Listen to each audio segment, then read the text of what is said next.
ce que je vois en face, c'est qu'il y a eu quand même une jalousie qui a été entretenue par le gouvernement de la part de beaucoup de grands professeurs de médecine qui se sont opposés à l'administration de ce médicament et qui sont aujourd'hui en train de faire marche arrière. Donc là, on peut dire que si on prend tous les sujets, traitement, masque, test, respirateur, il y a eu des couacs, mais dans tous les sens. Et ce qui est un peu vrai chez nous, l'est aussi d'ailleurs dans beaucoup de pays étrangers. Je suis d'accord avec Yves Tréhard, les images seraient cruelles et nous ne le ferons pas car nous avons trop d'admiration pour leur capacité à sauver des vies.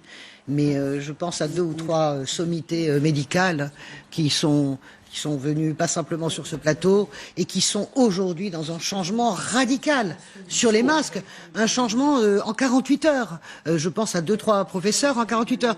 Et mon problème, c'est que sur la question de la chloroquine, c'est absolument incompréhensible, strictement incompréhensible ce qui se passe pour la plupart des gens. Les gens lambda regardent ça et ne comprennent pas, puisque ce médicament, les dangers qui sont mis, on sent bien que c'est un prétexte, le danger cardiaque, etc.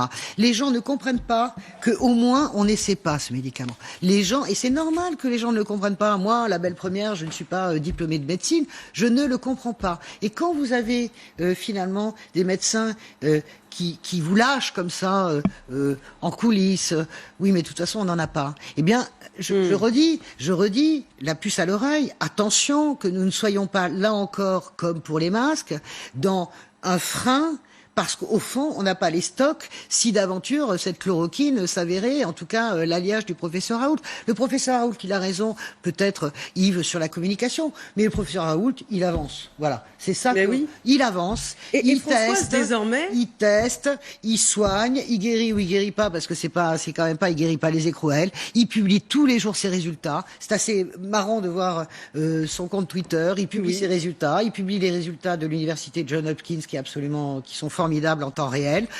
Et voilà, il avance. Est-ce qu'on peut faire le reproche, au nom du fait que c'est une grande gueule, à un homme de vouloir sauver ses sangs? Peut-être que sans son coup de colère et son coup de com', l'essai Discovery à l'échelle européenne n'aurait pas inclus la chloroquine. Hein. Au début, ce n'était pas prévu. Hein. Mais qu'est-ce que ça va donner en plus ce truc Parce que Discovery. ce n'est pas fait dans les conditions dans lesquelles le professeur Raoult les a prescrits. Oui. Il y a désormais une pression populaire. Hein. 59% des Français pensent que le protocole à base de chloroquine est un traitement efficace contre le coronavirus, et 55% des Français pensent que les pouvoirs publics ne soutiennent pas suffisamment les travaux de recherche sur le coronavirus. Oui, mais attendez, on va pas. Alors là, ça, on peut faire du sondage médical, ça me paraît compliqué. C'est à partir de sondage qu'on choisit ce qui doit être bon pour soigner une maladie ou pas.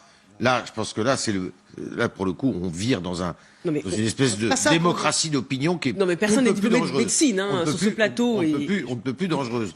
Donc, ce qui est regrettable, en revanche, c'est que la communauté scientifique se divise et se chamaille de la sorte, publiquement, d'ailleurs, et que les autorités publiques, qui comptent parmi elles des médecins, et M. Véran est médecin, et M. Salomon est médecin, eh bien, ne soient pas capables de faire acte d'autorité pour dire c'est comme ça et pas autrement. On essaye. Et ça, c'est dommage. Ce que dit le sondage, c'est que le professeur Raoult a gagné la bataille de l'opinion. Il a gagné la bataille de l'opinion, peut-être parce que... À partir du moment où on vous dit que ça soigne. Non, mais peut-être aussi parce que ses adversaires ont eu des arguments qui ont semblé un peu biaisés, si vous voulez, à l'opinion publique. Et puis, voilà, il voit ce médecin qui avance, alors peut-être pas dans les cadres, peut-être pas dans les clous, mais qui administre, qui soigne, j'ai pas dit qui guérit, mais en tout cas qui avance.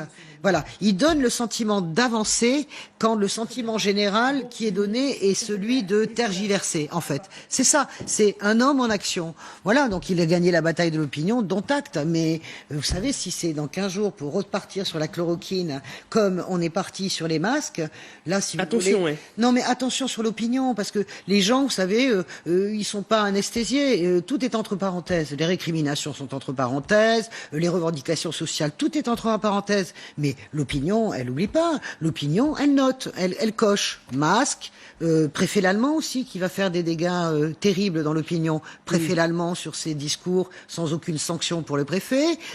Chloroquine, voilà.